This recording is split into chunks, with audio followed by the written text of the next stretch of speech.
عسلامة عسلامة ومرحبا بكم. اليوم جينا وجبنا معانا روسيت جديدة. اليوم باش نبدلو شوية، باش نعملو شوية حار، باش نعملو بعضنا كمونية.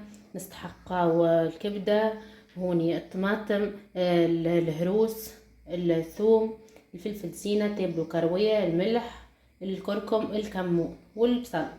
يلا نبداو مع بعضنا في طريقة تحضير الكمونية. البنات اول ما نبداو بعد ما سخن الزيت نحطوا البصل،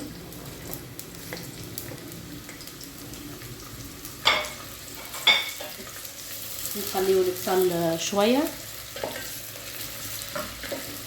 دوب ما يبدا البصل يذبل ويتبدل لونه.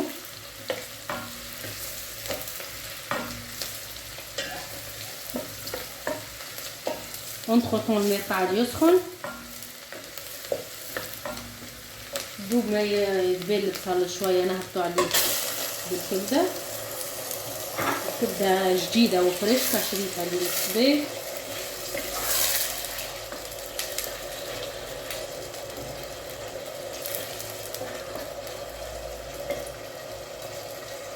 البنات هوني الكبده نتاعي بعد ما تخليت في الزيت والبصل وتبدل اللون نتاعها، بدت كيما نقولوا نص شير. نرميو فيها مغرفه الطماطم، ونرميو الهروس، ونرميو الثوم، ونخلطو بالكدا باش تتقلى الطماطم. على قد ما تتقلى الطماطم على قد ما تجي باهيه وبنينه وماهيش طماطم مقروصه. نخلوها تتقلى شوي، ومن بعد نكملوا نحطوا باقي المكونات الكل.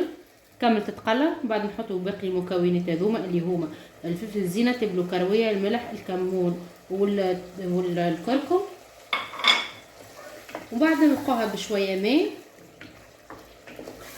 ونخليها تسيب في عقلها.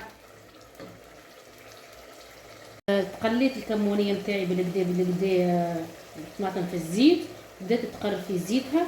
انا نمرق بشويه ماء، مش برشا، شويه ماء، ونهبط باقي المكونات.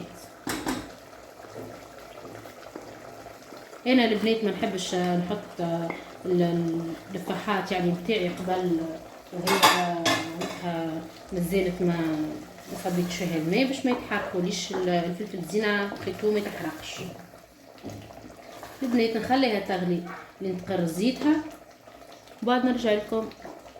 البنات توا بعد ما غليت بالكدا وبدات تقر في زيتها نزيدها شويه ماء باش تجيب لي الكبده نتاعي بالكدا.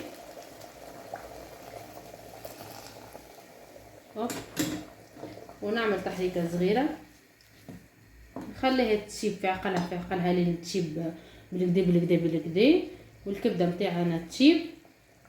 نقصوا عليها على الاخر ونخلوها تسيب سله ومن بعد نرجع لكم. البنات الكمونيه نتاعي قريبه تسيب، ما بقى كان باش نرمي لها قرين فلفل وكهو. الكمونيه نتاعي طابت، نرمي فيها قرنين فلفل ونخليها من بعد دقيقتين ونقدموها. هذه الكمونية بعد ما حضرت قصيت لها شوية معدنوس وشوية بصل وزينتها، وهكا تكون النتيجة. ان شاء الله تعجبكم وان شاء الله تجربوها. الى اللقاء في وصفة اخرى ان شاء الله.